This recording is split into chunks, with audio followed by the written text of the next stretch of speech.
अस्सलाम वालेकुम दोस्तों, welcome back to my YouTube channel Desi Zayka official में। आज आपके साथ शेयर करने लगे आलू के कटलेट्स बनाने का आसान तरीका। आलू के कटलेट्स बनाने के लिए सबसे पहले यहाँ पे हमें जरूरत होगी उबले हुए आलू को। आलू को उबाल लेने के बाद अब हम इसको कद्दूकश की मदद से बरीक बरीक कद्दूकश कर लेंगे। यहाँ पे सारे आलू कद्दूकश हो चुके हैं। फिर इसके बाद यहाँ पे हमने डालेंगे जीरा। जीरे को थोड़ा सा हाथ की मदद से मसल कर हम इसमें ऐड कर देंगे। और सूखा धनिया को भी हम लोग हाथ की मदद से मसल कर इसमें ऐड कर देंगे। फिर इसके बाद यहाँ पे हम लोग इसमें ऐड करेंगे थोड़ी सी लाल मिर्च, थोड़ी सी लाल दड़म मिर्च, नमक, थोड़ी सी हल्दी और थोड़ा सा हम इसमें ऐड कर देंगे सब्ज धनिया। और इन सारी चीजों को ऐड कर लेने के बाद अब आलू में हम इनको अच्छी तरह से मिक्स कर लेंगे। ये आलू में अच्छी तरह से मिक्स कर लेने के बाद अब यहाँ पे हमने लेना मीडियम साइज का प्याज, कटा हुआ बारीक कटा हुआ प्याज हम इसमें ऐड कर देंगे और उसको अच्छी तरह से मिक्स कर लेंगे तब तक के लिए जब तक कि प्याज जो है इसमें अच्छी तरह से मिक्स ना हो जाए।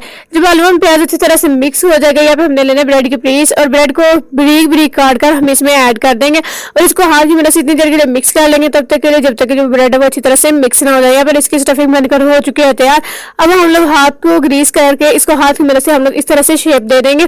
पहले एक कबाब की शक्ल में थोड़ी सी शेप देके इसको हाथ की मदद से ऊपर से प्रेस करके एक फिश की शेप दे देने के बाद अब यहाँ पे हमने लेना है कांटा। कांटे की मदद से इसके ऊपर गहरे से हम लोग जो है निशान लगा देंगे और यहाँ पे हमने लेना अब एक अंडा। अंडे को फेंट लेने के बाद अब इसमें हम लोग एक कटलेट ऐड करेंगे और इसको अच्छी तरह से कोट करके अब हम इसको मीडियम फ्लेम पे फ्राई कर लेंगे। इसको मीडियम फ्लेम पे अपना गोल्डन से कलर जब तक आ जाए तब तक के लिए हम इसको फ्राई कर लेंगे।